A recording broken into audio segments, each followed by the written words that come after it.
अप्रैल की शुरुआत में सालाना मौद्रिक नीति को पेश करते हुए आरबीआई गवर्नर ने अर्थव्यवस्था के दमदार रहने का भरोसा जताया था, लेकिन इस भरोसे पर भारी पड़ सकती है पिछले महीने के दौरान देश में ग्राहकों के यकीन में आई गिरावट। रेफिनेटिव इप्सॉस प्राइमरी कंज्यूमर सेंटिमेंट इंडेक्स यानी कि PCSI के मुताबिक देश में मासिक आधार पर ग्राहकों के भरोसे में 1.1% पॉइंट्स की गिरावट आई है।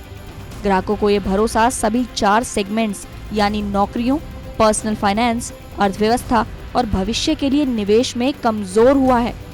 दरअसल कोविड के बढ़ते मामलों के बीच ग्राहकों में फिर से भय का माहौल है और उनका भरोसा अर्थव्यवस्था से जुड़े मामलों में ढीला पड़ रहा है।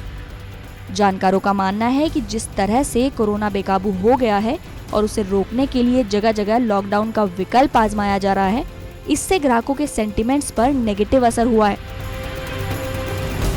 इस बार लॉकडाउन लगाने से चाहे सेंट्रल की सरकार हो या फिर स्टेट की सरकार हो, बचना चाहती है, क्योंकि पिछली बार जब लॉकडाउन लगा था तो एक दिन में इकोनॉमी में 1 लाख करोड़ रुपए का नुकसान देखने को मिला था। और अगर इस बार सरकार डिसीजन लेती है कि वो 1 महीने का लॉकडाउन करती है तो लगभग जीडीपी 2% तक गिरती हुई नजर आ सकती है। और इसी वजह से कोई भी यहां पर डिसीजन नहीं लेना चाहता और आम जनता को कोरोना में फंसता हुआ देख रहा है। फिलहाल अगर पूरी इंडस्ट्री की बात करें तो रियल एस्टेट है या इंफ्रास्ट्रक्चर है, इन सभी सेक्टर को तो बड़ा नुकसान होगा ही होगा, लेकिन ऑटो और मैन्युफैक्चरिंग या छोटे मोटे जो गृह उद्योग हैं उनको भी लॉकडाउन से काफी नेगेटिव इंपैक्ट होता है और इसी वजह से सरकार यहां पर बचती हुई नजर आ रही है। लेकिन कहीं ना कहीं से अगर कोरोना ज्यादा बढ़ जाता है, लॉकडाउन से अगर नहीं करते हैं तो उससे भी और बदतर हालात यहां पर पैदा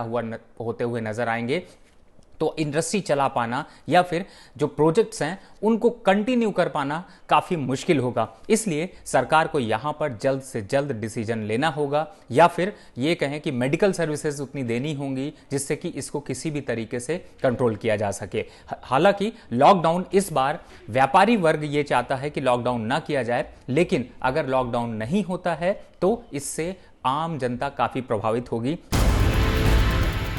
अगर ग्राहकों के भरोसे को मापने के चारों इंडिकेटर्स में आई गिरावट को अलग अलग करके देखें तो फिर PCSI के मुताबिक कंज्यूमर सेंटिमेंट इंडेक्स में नौकरी के सूचकांक में 0.6% अंकों की गिरावट आई है।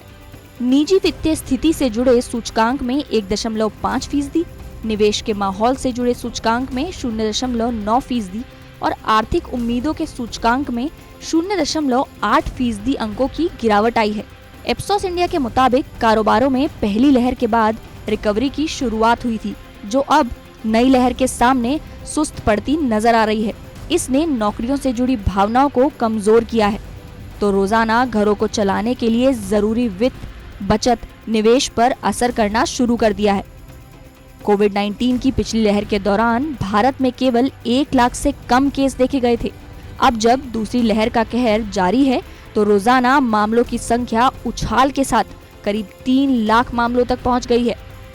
इप्सॉस इंडिया के मुताबिक सरकार को वायरस के असर से मुकाबला करने के लिए एक मल्टी और लंबी मियाद की रणनीति अपनाने की जरूरत है।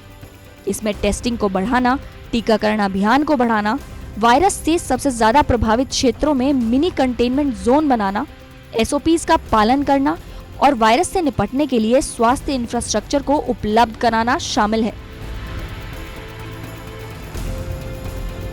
पिछले साल के लॉकडाउन से रिकवर करते हुए ग्राहकों के भरोसे में इस साल जनवरी तक लगातार सुधार आ रहा था, लेकिन दूसरी लहर से रुकावट आने के बाद पिछले 2 महीनों में इसमें दोबारा गिरावट देखी गई है। इन्हीं सब के चलते कई एजेंसियों ने भारत की विकास दर के अनुमान में कमी की है। सबसे ताजा अनुमान केयर रेटिंग्स का है, जिसने 2021-22 के लिए भारत की GDP अनुमान को घटाकर 10.2% कर दिया है। पहले एजेंसी ने 10.7 से 10.9% विकास दर रहने की संभावना जताई थी। उससे भी पहले केयर रेटिंग्स ने 24 मार्च 2021 को विकास दर 11 से 11.2% रहने का अनुमान जताया था।